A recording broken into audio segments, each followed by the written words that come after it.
આગળ સમાચારોમાં વાત કરીશું સુરેન્દ્રનગરની તો સુરેન્દ્રનગર જિલ્લામાં પોલીસ અને ખનીજ માફિયાઓ વચ્ચેની સાંઠગાંઠનો ખુલાસો થયો છે।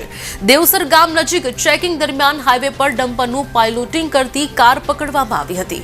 કાર ચાલકના મોબાઈલની તપાસમાં રૂપિયાની લેતી દેતીનો ઓડિયો ક્લિપ પણ મળી આવ્યો છે। આ ઓડિયો ક્લિપમાં લીંબડી ડીવાયએસપીના નામથી સેવ કરાયેલો નંબર ધારક સાથેની વાતચીત સામે આવી છે। વાતચીતમાં રૂપિયા લેનાર વ્યક્તિની ગાડીને ક્યાંય રોકવામાં ન આવે તેનો ઉલ્લેખ કરાયો છે।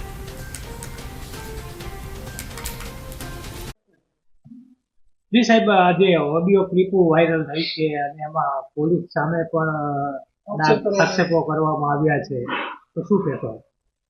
સમગ્ર બનાવમાં એસડીએમ શ્રી ચોટીલાને અમુક ઇસમો પોતાની રેકી કરતા માલુમ પડેલા, જેની તપાસ કરતા ઇસમો ભાગી ગયેલ અને તેના કબજામાંથી મળેલા મોબાઈલ અને મોબાઈલમાંથી મળેલા રેકોર્ડિંગમાં પોલીસ અધિકારીઓના નામથી જે સેવ કરેલા નંબર હતા, તો આ બાબતે જણાવવાનું કે આ નંબરો જોતા આવા કોઈ નંબરો પોલીસ અધિકારીઓના નામે નોંધાયેલા નથી તેમના કર્મચારીઓના નામે નોંધાયેલા।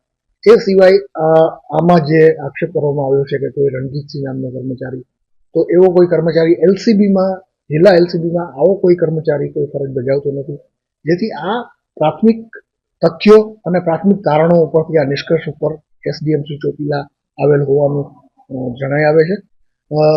એક સિનિયર તથા જવાબદાર અધિકારી તરીકે અન્ય સિનિયર અને જવાબદાર અધિકારી વિરુદ્ધ નક્કર પુરાવાના અભાવે આક્ષેપાત્મક અથવા કોઈ તેમની ટીકા ટિપ્પણી કરવી વ્યાજબી જણાતી નથી મને। તેઓએ આવા નિવેદનો દૂર રહેવું જોઈએ। આ બાબતે સર્વગ્રાહી તપાસ કરી અને તપાસના અંતે આવું કોઈ નિવેદન કરવું જોઈએ એવું મારું માનવું છે। સાહેબ, આમાં કોઈ બદનામી લક્ષીના દાવા કે એવું કંઈ થશે ખરું? તો એ અધિકારીનો અંગત મામલો છે। અધિકારી આ બાબતે ઈચ્છે તો એને બદનક્ષીકારક જણાતું હોય તો તે બાબતે દાવો કે એવું કરી શકે। આ અંગે સાહેબ આપના દ્વારા કોઈ ખુલાસા લેવામાં આવશે ખરા? આ બાબતે inquiry Shri Nikunj Patel DYSP SC/ST cell નાઓને સોંપવામાં આવેલ છે અને તેમાંથી હકીકતલક્ષી તથ્યો બહાર આવશે ત્યારે આપ સૌને આ તથ્યોની વિગતવાર માહિતી આપવામાં આવશે।